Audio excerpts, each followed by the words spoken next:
84문. 각 죄는 어떤 보응을 받습니까? 답.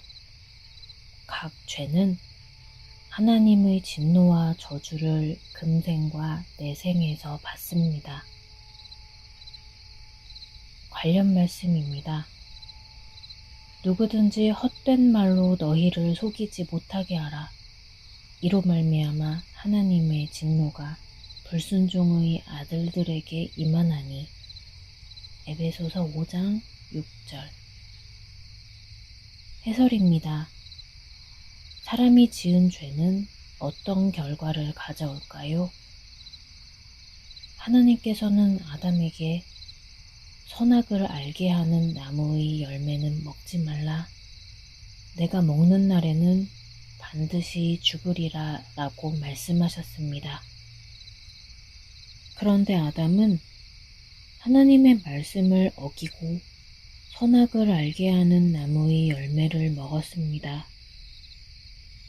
소요리 문답 14문은 죄란 하나님의 법을 순종함에 있어 부족하거나 하나님의 법을 어기는 것이라고 말합니다.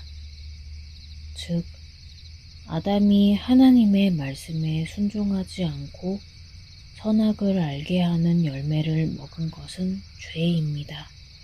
그리고 이 죄에 대한 보응은 앞의 말씀처럼 죽음입니다. 죄의 보응인 죽음은 우리의 삶에서 다양한 형태로 펼쳐집니다. 창세기 3장에는 죄를 지은 아담과 하와에게 임한 다양한 진노와 저주가 기록되어 있습니다. 첫째, 아담과 하와는 눈이 밝아져 자신들이 벗은 줄을 알고 무화과 나무 잎을 엮어 치마로 삼았습니다. 이는 자기 모습을 그대로 받아들이지 못하고 왜곡해서 본 결과였습니다. 여기서 눈이 밝아졌다는 것은 좋은 의미가 아니라 자격지심과 왜곡과 편견 등의 나쁜 의미로 밝아졌다는 것입니다. 이것이 바로 하나님의 진노와 저주의 첫 번째 결과입니다. 둘째, 아담과 하와는 그들을 찾으시는 하나님의 낯을 피하여 동산나무 사이에 숨었습니다. 그들은 죄로 인한 더러움 때문에 거룩하신 하나님을 만나 교제하는 것이 부담스럽게 되었습니다. 책망을 받을 것이라는 두려움이 하나님을 피하고 싶은 대상으로 만들어 버렸습니다. 아담의 범죄 이후로 모든 사람들은 하나님과 깊이 교제하지 못하고 멀리 피하며 자신들의 세계에 안주하려고 합니다. 셋째, 자신이 지은 죄를 남 탓으로 돌렸습니다. 아담은 여자가 나무 열매를 줘서 먹었다고 여자에게 책임을 돌렸고, 여자는 뱀이 자기를 깨어서 먹었다고 뱀을 탓했습니다. 하나님과 같이 되고 싶은 욕심을 부렸다는 사실은 숨기고 핑계를 대기에 급급했습니다. 죄에 빠진 사람은 이렇게 자기중심적으로 남 탓만 하며 살아갑니다. 넷째, 여자와 그녀의 후손은 뱀 및 뱀의 후손과 원수가 되었습니다. 하나님께서는 바다의 물고기와 하늘의 새와 가축과 온 땅과 땅에 기는 모든 것을 다스릴 권한을 사람에게 주셨습니다. 그리고 복을 주시며 생육하고 번성하여 땅에 충만하라, 땅을 정복하라, 바다의 물고기와 하늘의 새와 땅에 움직이는 모든 생물을 다스리라고 말씀하셨습니다. 그런데 이제 하나님의 결정적인 도움 없이는 정복하고 다스릴 수 없는 원수가 생긴 것입니다. 이 원수 때문에 모든 생물을 다스리는 것도 어려울 수밖에 없습니다. 다섯째, 여자에게는 임신하는 고통이 크게 더하여졌습니다. 또 여자는 남편을 사모하고 남편은 여자를 다스리게 되었습니다. 여섯째, 땅도 저주를 받았고 그 결과 아담은 평생 수고해야 그 소산을 먹을 수 있게 되었습니다. 모든 생물의 먹거리를 제공하던 땅에 가시덤불과 엉겅퀴가 생겨났습니다. 이제 아담은 죽을 때까지 얼굴에 땀을 흘려야 먹고 살 수 있게 되었습니다. 땅에 가시덤불과 엉겅퀴가 생겨났다는 것은 그와 연결된 생태계 전체에 이상이 생겼다는 의미이며 거기에 기초한 인간 문명도 끊임없이 부침을 겪을 수밖에 없다는 의미입니다. 일곱째, 흙으로 지음받은 아담은 결국 흙으로 돌아가게 되었습니다. 선악을 알게 하는 나무 열매를 따먹은 결과 하나님께서 말씀하신 것처럼 피할 수 없는 죽음이 찾아왔습니다. 사람은 누구나 죽습니다.